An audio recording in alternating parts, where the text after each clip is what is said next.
Hi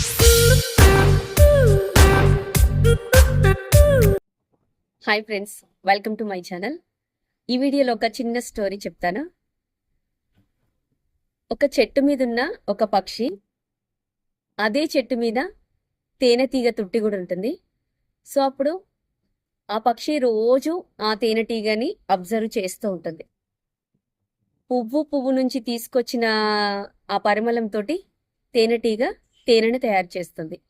so అప్పుడు పక్షి అంటుంది తేనెటీగ దగ్గరికి వెళ్ళి, నువ్వు పువ్వు దగ్గరికి వెళ్ళి, ఒక్కొక్క పువ్వు దగ్గరికి వెళ్ళి ఆ తేనెనంతా పోగేసి తేనె తుట్టిలాగా పెట్టి తేనెను తయారు చేస్తావు కదా, అది మనిషి వచ్చి ఎత్తుకెళ్ళిపోతాడు, దొంగిలించుకుపోతాడు, అప్పుడు నీకు బాధ అనిపించదా అని పక్షి తేనెటీగని అడుగుతుంది. అప్పుడు తేనెటీగ నవ్వుతూ, తీసుకొస్తాను, కానీ తేనెను తయారు చేయడం అదొక నా కళ, ఒక ఆర్ట్. తను నేను చేసిన తేనెను మాత్రమే దొంగిలించగలడు, కానీ నా కళను మాత్రం దొంగిలించలేడు కదా అని తేనెటీగ పక్షికి చెప్తుంది.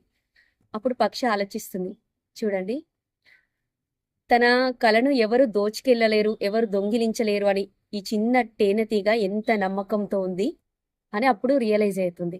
అప్పుడు తేనెటీగ మళ్ళీ అంటుంది, సరే నేను తేనెను తయారు చేస్తాను, అవి వాళ్ళు ఎత్తుకెళ్ళిపోతారు, అయినా కూడా నేను మళ్ళీ నా తేనెను నేను తయారు చేసుకోగలను అన్న నమ్మకం నాకుంది కదా అని తేనెటీగ అంటుంది.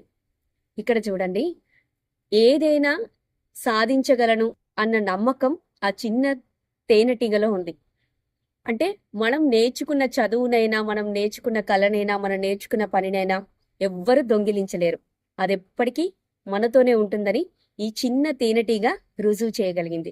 సో మన మీద మనకు నమ్మకం ఉండాలి. ఫస్ట్ ఆఫ్ ఆల్, ఏదైనా సాధించగలను, ఏదైనా చేయగలను అని దృఢ సంకల్పంతో ఉన్నప్పుడే మనము మన లైఫ్లో ఏదైనా సాధించగలం.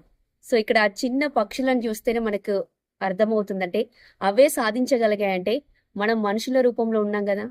సో మనది మంచి ఒక జన్మనిచ్చాడు కాబట్టిగా దేవుడు, మనం ఏదైనా చేయగలం, ఏదైనా సాధించగలం అనే నమ్మకంతో ఉంటే మనం అన్ని మన లైఫ్లో విజయాన్ని సాధించగలం. ఆ చిన్న వాటిని చూస్తే నాకు అనిపించింది, అంత నమ్మకంతో అది తేనెను తయారు చేస్తూ ఉంది అంటే చూడండి, ఎంత కష్టమైనా కూడా తేనెను మాత్రమే దొంగిలించగలరు, నా కళను మాత్రం దొంగిలించలేరు అని ఇక్కడ చెప్తుంది. సో మనం కూడా అలాగే దృఢ సంకల్పంతో మన మీద మనం నమ్మకంతో ఉంటే ఏదైనా సాధించగలం. సో ఈ చిన్న వీడియో మీకు చెప్పాలనుకున్నాను, చెప్పేశాను. ఈ వీడియో మీకు నచ్చినట్లయితే లైక్ చేయండి, షేర్ చేయండి, అండ్ ఫైనల్గా మా ఛానల్ని సబ్స్క్రైబ్ చేయడం మాత్రం అస్సలు మర్చిపోదు. సో మళ్ళీ ఒక నెక్స్ట్ వీడియోలో మళ్ళీ కలుద్దాం. Thank you.